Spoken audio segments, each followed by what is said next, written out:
is 1524. Gian Giorgio Trissino, a grammarian. We're in a bustling Italian school. The year is 1524.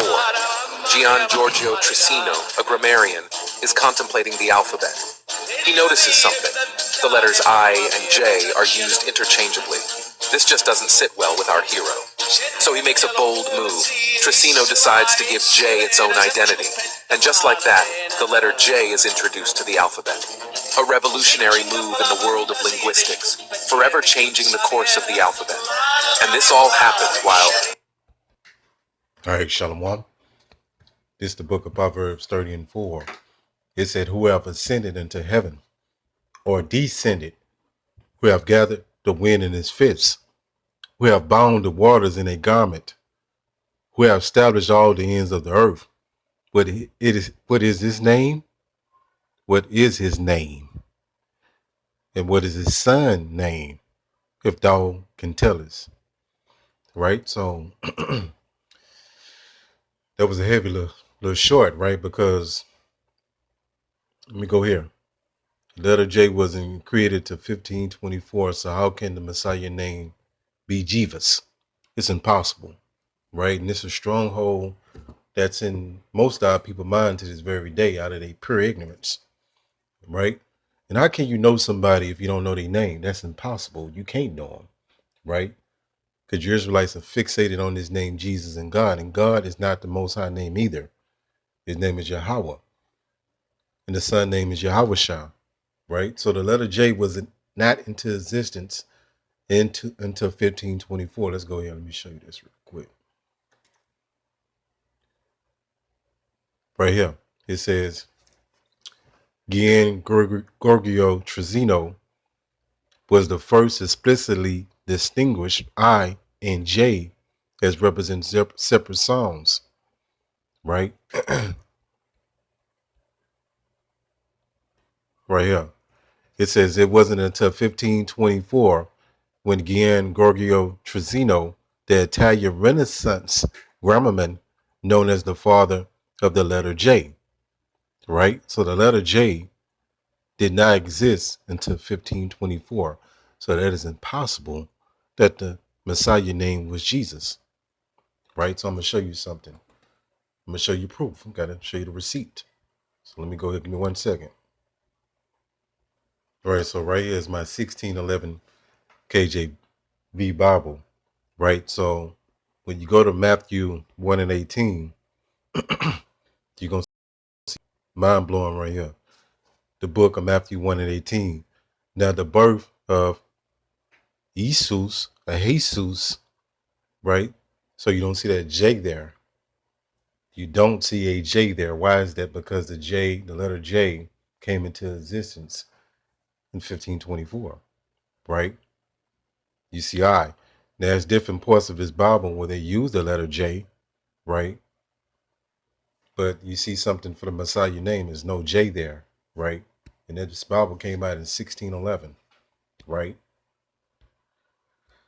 So, and let me go into this too. So for you people that just don't quite get it, right? King James was not a so-called white man. He was not a homosexual, right? That's a popular lie that's circulating among you bug-outs, right? Right here, this is the real King James, and he didn't write the Bible for you idiots, right? Let's read this real quick. Right here at the top, it says, I know that this image of so-called black King James can be a little confusing because of your Western education, and most of you people been institutionalized, westernized, and indoctrinated under the so-called white man system, and you don't know better.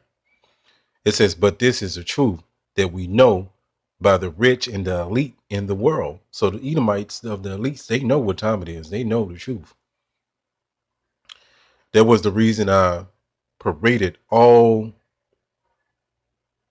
of the English historians and professors before I got into the bowels of this book. I had to get your mind ready to receive the truth.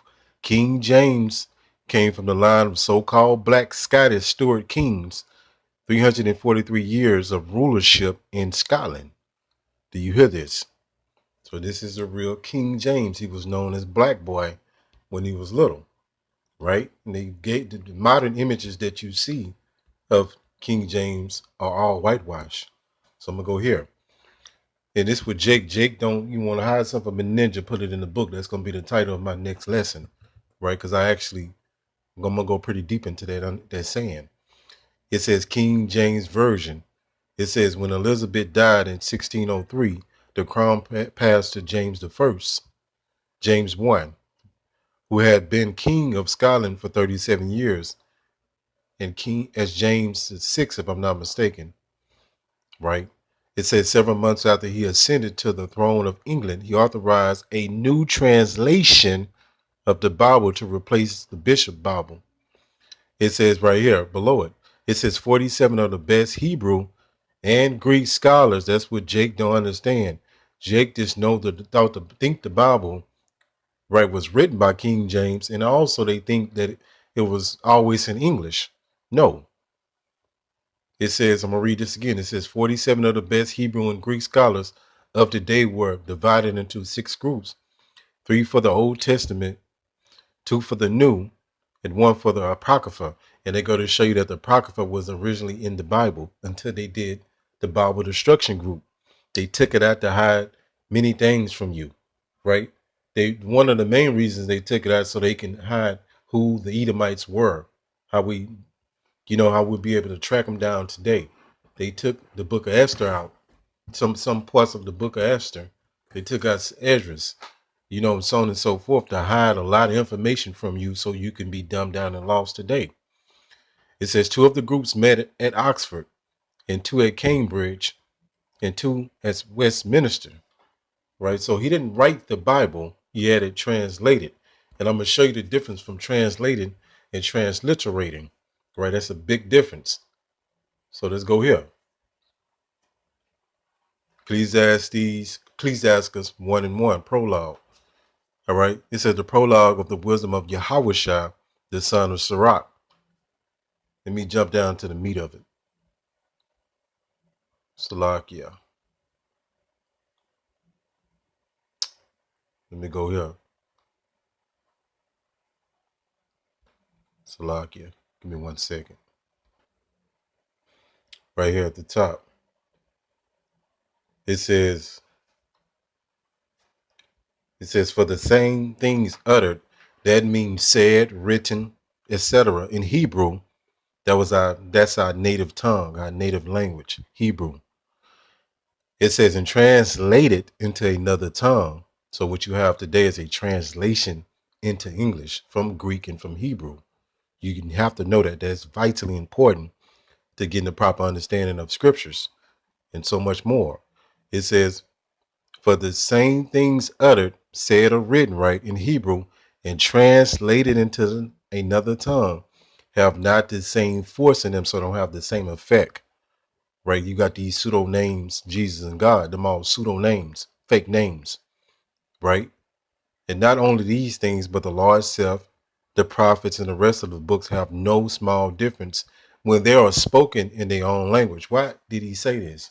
Because when you take something out the Hebrew and you translate it into another language, it takes a lot of context from it, right?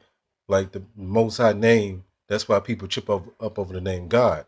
When you go back into the name God, it goes back in Germanic. It's not even a Hebrew word. So God is not even, it's all pagan.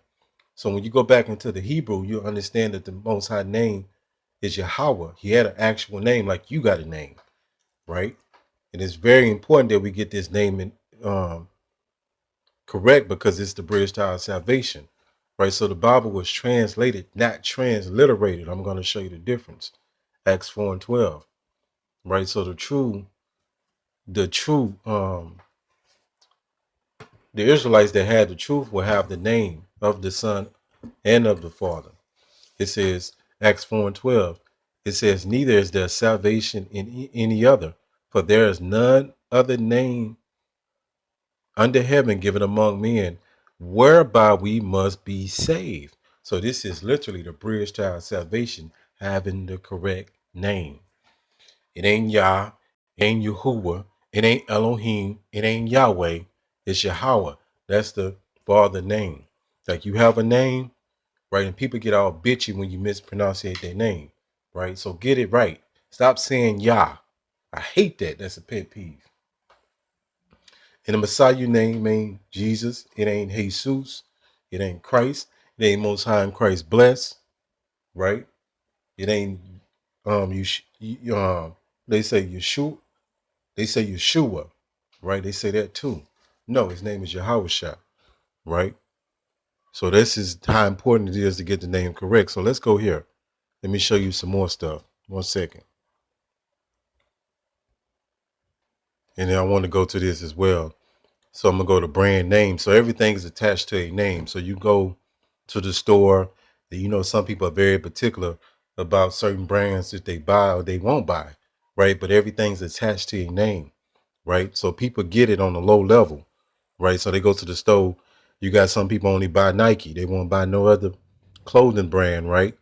But they like certain clothing brands for electronics and cars and whatever, you know, go down the list. But it's attached to a name, right?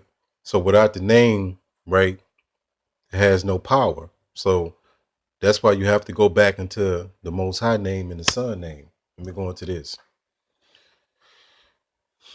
And you Israelites, you just in love with this Jesus name because it's a demon on you, man. And it's just pure ignorance. It says, how old is Jesus? I'm just going to read it as is. It says, no one knows. Let me go to the point. All right. You see, it says at the top, you see the usage of the name Jesus is fairly recent. It says up until about 400 years ago, the name Jesus was not in usage. Do you hear this? So it's a real demon on you for you not understanding this if you can't get over this hurdle. It says the first time the name was ever used was sometime in June of 1632. Check this out. It says Jesus, which is the name used by most English speaking people today as an English transliteration of the dramatic adaptation of the Latin transliteration of a Greek transliteration of an originally Hebrew name. That is simply Yah. They got Yeshua, but they going off as Yahushua, right?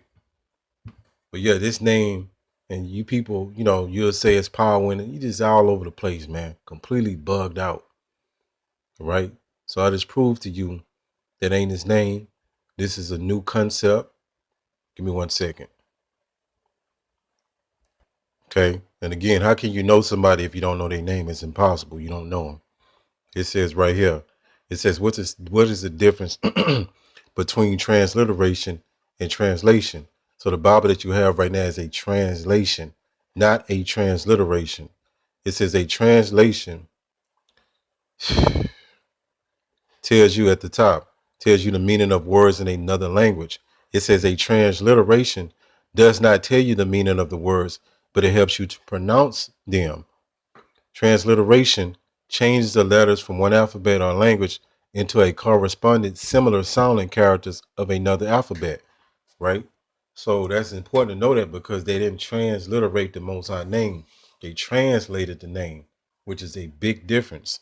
That's why when you're going back into a transliteration, Yahweh is not going to never change. It's going to always be pronunciated the same in any other language, right? And if you can't get that pronunciation in that language, you go back to the original language and pronunciate it. It's always going to be Yahweh. It's not going to be pronunciated any kind of other way. And Yahweh Shah is going to always be his name. That's not going to change, right? That's his name forever, right? So this is important to notice to get the Jesus demon off you, right? And the God demon off you. Call Halal Yahweh, Bahashim, Yahweh Shah, Bahashim, Rachat, Quadash. Shalom.